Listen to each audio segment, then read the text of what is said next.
और आर्थिक युद्ध पर ईरान का अमेरिका को जवाब। ईरान के विदेश मंत्री की अमेरिका को चेतावनी और ट्रंप की आर्थिक युद्ध रणनीति विफल होगी।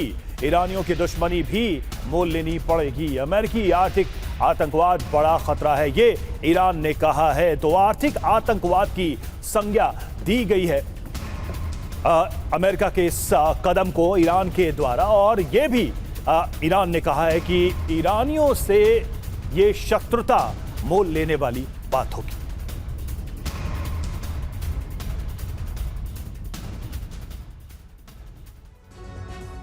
तो ईरान का अमेरिका को करारा जवाब। अब्बास अरागची नाकाम नीतियों पर और जोर देने से सिर्फ और सिर्फ हार मिलेगी, ये वो कह रहे हैं। और अमेरिका को वो एक चेतावनी दे रहे हैं। अब्बास अरागची कह रहे हैं अमेरिका का आर्थिक आतंकवाद दुनिया के लिए बड़ा खतरा है। ये एक टर्म एक तरीके से अमेरिका के लिए कहा है कि वो आर्थिक आतंकवाद फैला रहा है। और गरीबाबादी क्या कह रहे हैं, सैन्य युद्ध में हार मिली तो विफलता को आर्थिक युद्ध का नाम दिया जा रहा है।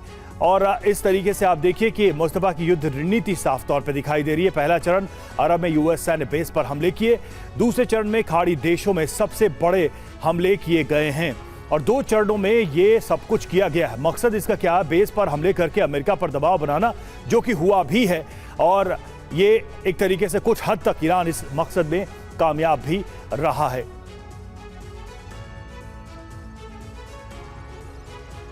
और आगे बढ़ते हुए एक और खबर आपको बताते हैं। ईरान के विदेश मंत्री की तरफ से क्या बयान सामने आया, अब्बास अरागची ने क्या कहा। अमेरिकी दबाव की पुरानी रणनीति दोहराई गई है। अमेरिकी दबाव की पुरानी रणनीति आर्थिक ऑपरेशन पुराने मॉडल की तरह नाकाम हो गया है, ये कहा गया अब्बास अरागची की तरफ से, ईरान के विदेश मंत्री की तरफ से।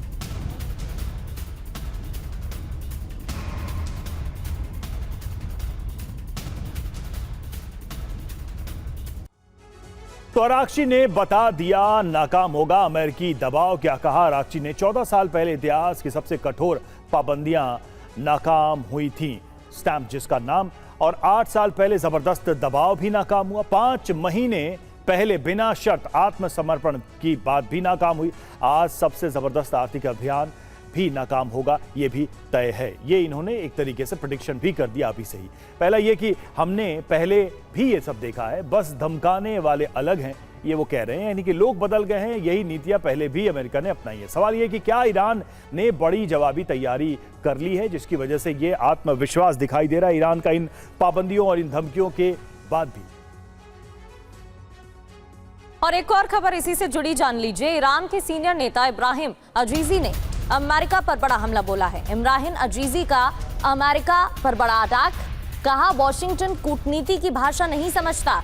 इब्राहिम अजीजी ने आगे कहा ताकत की भाषा अमेरिका को माफी मांगने पर मजबूर करेगी।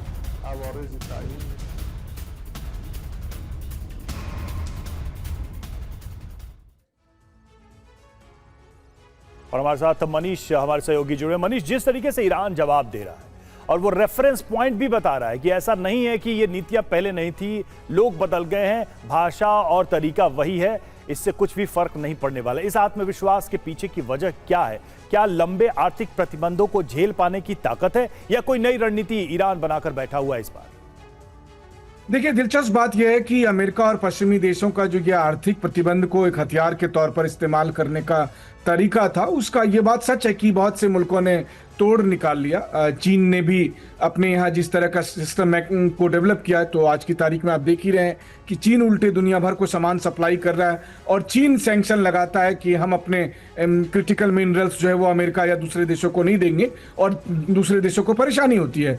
ठीक उसी तरह से रूस में मैंने खुद देखा कि जब वहाँ पर सैंक्शंस लगे तो मान लीजिए कि KFC था तो KFC की जगह पर उन्होंने CFC बना दिया, तो उस तरह से अल्टरनेट व्यवस्था हुई। लेकिन मोटे तौर पर अगर देखा जाए तो ईरान के संदर्भ में बात यह है कि अगर मान लीजिए कोई आदमी जो महंगी कार पे चलता हो, घर लेकर रह रहा हो, उनकी महंगी लाइफ स्टाइल हो, तो उसको पैसे की जरूरत होगी। लेकिन अगर किसी ने सोच लिया कि मुझे मिनिमम लाइफ सपोर्ट के साथ रहना है, तो फिर कोई उसका क्या बिगाड़ लेगा। वही ईरान के साथ हो रहा है। ईरान ने दशकों में अपने भीतर एक जीने की पद्धति ऐसी बनाई है कि ठीक है, उसे महंगी गाड़ियां नहीं चाहिए, ठीक है, उसे आधुनिक साजो सामान नहीं चाहिए। उन्होंने अपने लिमिटेड रिसोर्सेज में बैलिस्टिक मिसाइल बनाए, ड्रोन बनाए, और वही अमेरिका से रक्षा करने के लिए काफी है। और रही बात, एक रोबुस्ट सिस्टम उन्होंने डेवलप किया है। लेकिन हाँ, इतना आसान भी ये सब नहीं होगा, क्योंकि इसके बावजूद भी बहुत सारी जरूरत की चीजें चाहिए, जहां पर अमेरिका भारत पर, चीन पर, रूस पर दबाव डालेगा कि आप ईरान की वो सामान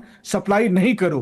तो अमेरिका को इंतजार है कि इसका असर पड़ेगा, लेकिन मुझे लगता है अगर इसका असर आएगा भी तो लंबा खींचेगा, ठीक। और इतने दिन के लिए अमेरिका खुद तैयार नहीं है। ठीक है, अब देखना होगा कि वाकई में अमेरिका इस आर्थिक युद्ध को भी कितना लंबा खींच पाता है इस हालात में, इस स्थिति में।